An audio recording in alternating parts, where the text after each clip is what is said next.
Alright, what's up guys? Hope you all enjoyed the little gameplay there in the beginning.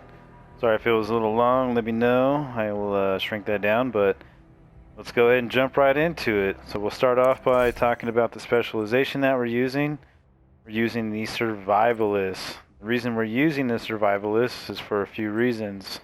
We're using the Healer Seeker, and also because of this 15% increased outgoing healing, which also applies to yourself. So it's very, very nice. Super nice.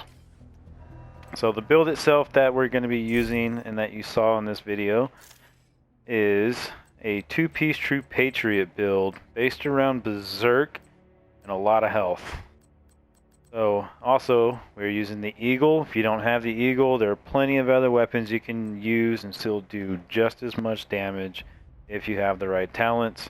For example, if you have high crit chance, you could use Strained and Allegro, things like that. But for the sake of this video, let's just go over what's going on, and then we'll talk about the stats. So the Eagle, we're sitting at 27.7k damage, which is very nice. It's a lot of damage. Our mask is a True Patriot mask. We have crit chance and health.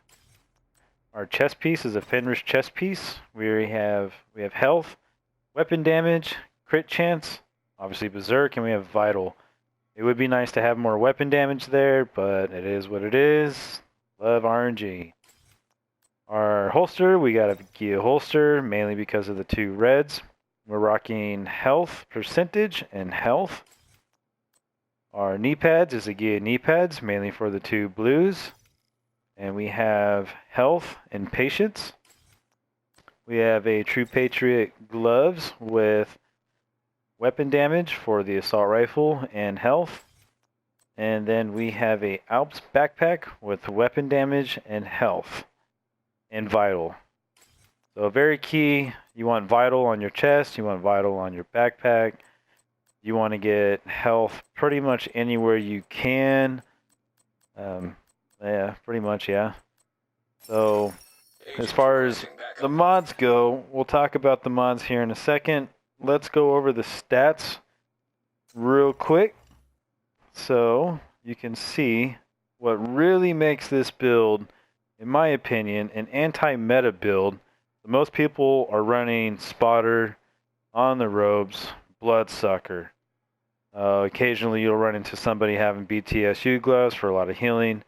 I've ran into every version of all those builds that you can imagine, from people that just try to do dedicated healing, your standard 3-11-7, compensated. Like I've ran into all of them, and I've yet to have any of them win me in a face-off with this build. I swear to you on that. Nobody has. So we're at 33.5 crit chance. Not bad. Would like to get that higher, but I'm kind of liking where it's at right now. I have experimented with higher crit chance, and yeah, it is nice. A lot of the times the battles become out of critical range with an assault rifle, so I went with a little more of the actual overall damage than the crit chance for that reason, and I do like it. But 33.5, not too bad. So we have our all weapon damage bonus at 16 and total assault rifle at 45. That is very nice. It's quite a bit. And if you look down there, 16% armor damage. Now that right there is the kicker.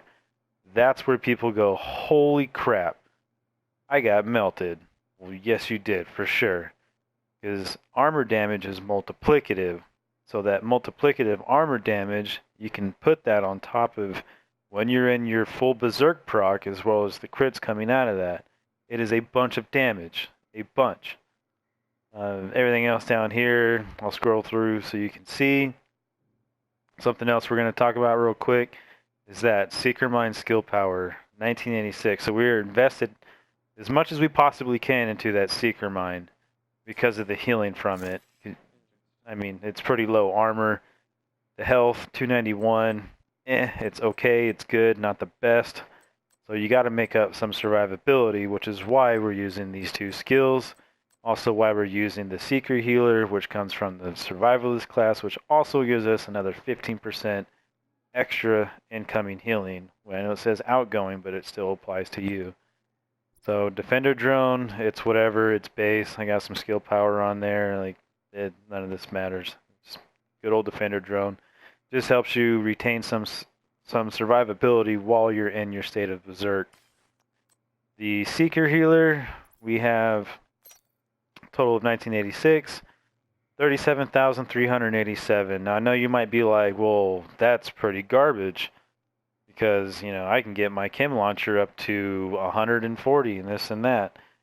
A lot of those people you saw in the video get schwacked. We're running your standard 311.7, 140, 130,000, 90 plus thousand healing from their chem launcher, and they cannot get enough healing back versus the amount of damage you're putting out. So with the amount of healing you will get from this Seeker with this kind of setup is very nice. It'll put you at full armor very, very quick, and it just adds to your overall survivability. So that's the build in a nutshell. There's room for improvements, obviously. RNG hates everybody, including itself, so it is what it is. But I like this build. I like not running meta builds. I've always never ran meta builds since Division 1. I've always tried to come up with something that compete against it, and if not, be better than it. And I feel like this is it.